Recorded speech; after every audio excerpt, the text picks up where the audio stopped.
I'm Nate Seberg, this is One Day Ahead.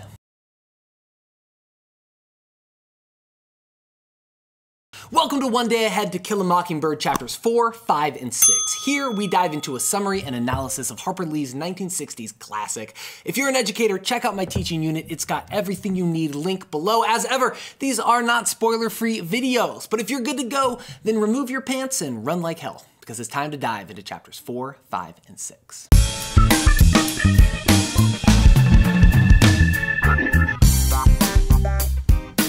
For young Scout Finch, school still sucks, and she can see the absurdity inherent in her public education quite clearly. The remainder of my school days were no more auspicious than the first. Indeed, they were an endless project that slowly evolved into a unit in which miles of construction paper and wax crayon were expended by the state of Alabama in its well-meaning but fruitless efforts to teach me group dynamics. So everything is a drag until one day, coming home from school, a glint of foil catches Scout's eye. It's coming from a knot in an oak tree on the Radley property.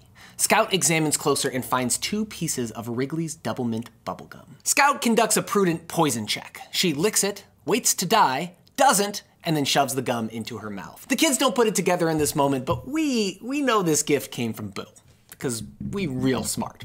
And on one level, this is kind of creepy. I didn't see it that way on my first read, and Lee definitely didn't intend for this to be predatory behavior, but adult eyes now, yeah, this is creepy. A 30-year-old recluse just leaving candy out for children. There are more tree gifts coming, and I'm not going to harp on this point anymore because I think it's not in the spirit of the book, but let's name it. It is weird. So actually, that's not totally true. I am going to bring this up one more time, but guys, it is earned.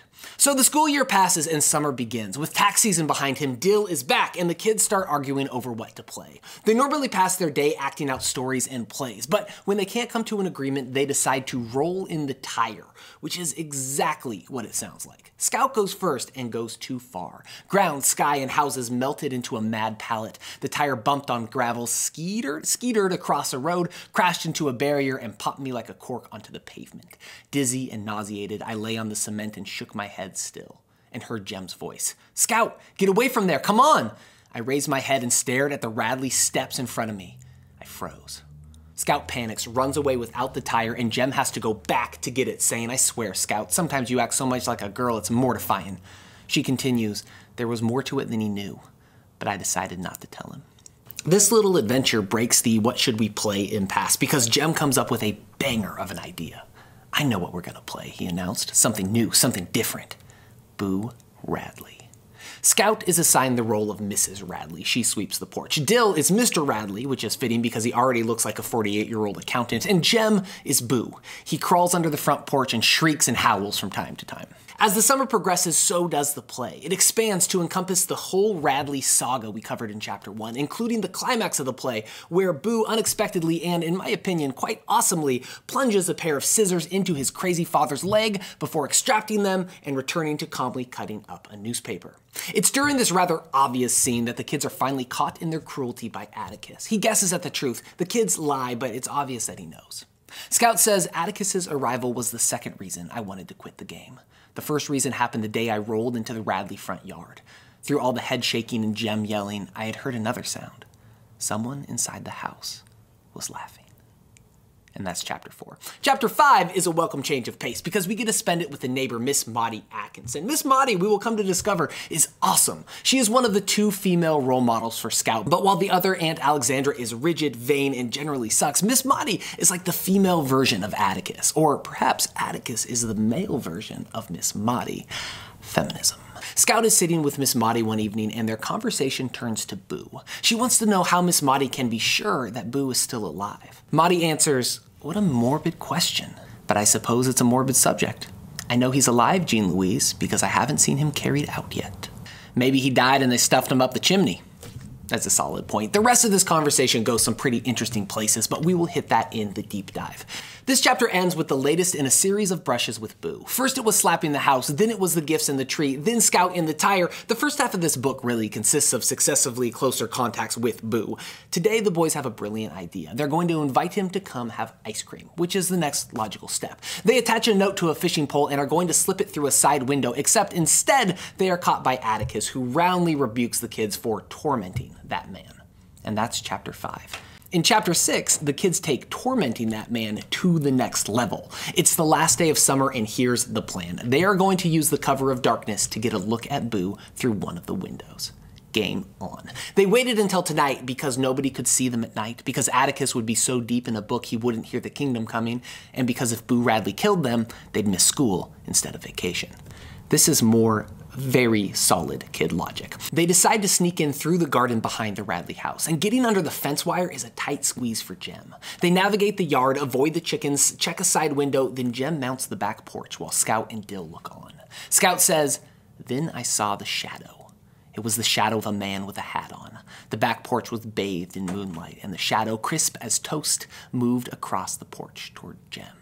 So I'm actually a little confused by this part. Is this Boo? Is this Nathan Radley? Is the shadow a silhouette of a man who's inside the house, or is this someone who's outside who's like behind that? I need a diagram here is what I'm saying. Anyway, it doesn't matter. The kids bolt. Jem leapt off the porch and galloped towards us. He flung open the gate, danced Dill and me through it, and shooed us between two rows of swishing collards. Halfway through the collards, the roar of a shotgun shattered the neighborhood.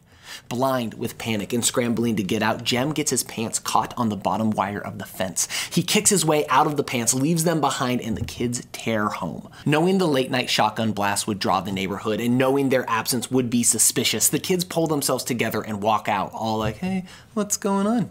Standing in the street, they find Mr. Nathan Radley, shotgun in hand, next to Atticus, Miss Maudie, and the various neighbors. The parents explain that Mr. Radley shot in the air when he saw a black man lurking out back, and that if he comes back, he won't aim high again. However, this conversation is derailed when they realize Jem is not wearing pants. Atticus spoke, "Where are your pants, son?" Dill jumps in. I won them from him," he said vaguely. "We were playing strip poker up yonder by the fish pool." This presents its own problems because in Maycomb, gambling is borderline worse than not having pants. Atticus challenges, "Were you all playing cards?" Now Jem steps up. "No, sir, just with matches. I admired my brother. Matches were dangerous, but cards were fatal." So Jem means literal like matchsticks, and if you're wondering how you could play strip poker or really any game with lighting matches, that is a great question. I looked into it. This does not appear to be a thing. Luckily for the kids though, the Wi-Fi is down, so the parents can't Google this nonsense. However, they still have the little dilemma of Jem turning up in the morning with pants on. Pants! I cannot stress how important it is to wear them. So late that night, like 2 in the morning late, Jem goes back for his pants, more worried about letting Atticus down than literally his own life. Scout waits with bated breath, terrified the shotgun blast is coming. When Jem returns, pants in hand, he doesn't speak a word. Trembling from head to toe, he crawls into bed. And we won't learn this until chapter 7, but when he got to the Radley place, he found the pants right where he left them, except they had been folded across the fence, like they were expecting me. And that's chapter 6. So each chapter we are going to explore the themes and characters by going just a step or two beyond what's on the page. This is Deep Dive Quotes.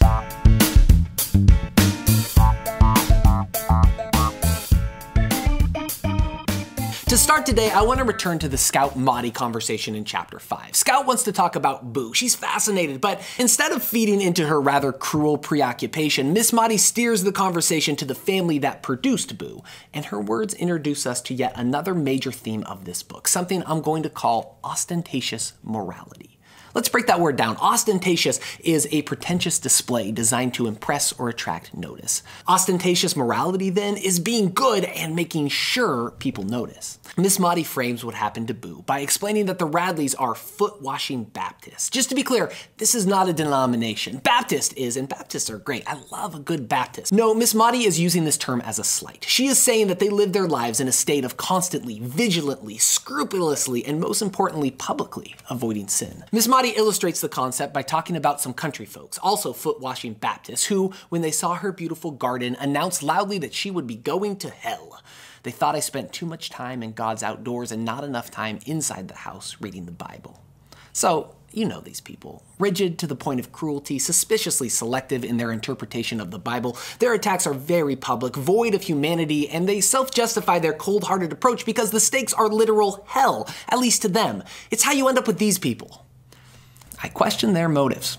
According to Miss Maudie, that is who we are dealing with at the Radleys. If you remember from episode 1, the whole saga started when Boo got mixed up with some rougher kids in Maycomb. They stole a car, raised some cane, and ended up before a judge. But critically, and I'm editorializing here a bit, it wasn't that Boo was doing wrong. It was that he was doing wrong publicly. Ostentatious morality, remember? Everyone could see. That is what we have here. I suspect the Radleys cared less about what their son actually did than they did about what their neighbors' opinions were about what their son actually did. And it's this fact that prompted such an extreme and brutal response, and critically, a response that everyone could see. Because afterward, Boo was gone, and everyone knew it.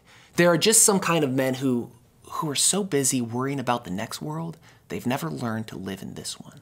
And you can look down the street and see the results.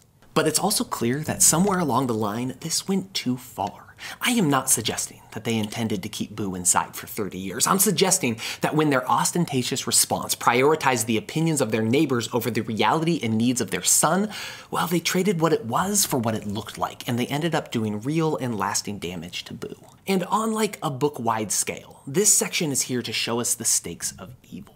I told you in the first episode that this book is about a little girl who loses her innocence to evil but is able to hold on to her goodness through powerful, wholehearted empathy. And this chapter is here to show us that the evil in men's hearts has the power to do very real harm. Boo was destroyed by evil. Tom Robinson, a character we haven't met yet, will ultimately be as well. By establishing the Radley backstory, by introducing the undercurrent of ostentatious morality, we clarify the stakes of the story and legitimize the threat lurking for Scout. And that's chapters 4, 5, and 6. Thank you for watching. Don't forget to subscribe, like, check out my teaching unit and my other stuff. Next week, we turn to chapters 7 and 8, where Jem steals some snow, Scout gets a blankie, and Miss Maudie invites the whole neighborhood over for a campfire. All that and more next time on One Day Ahead.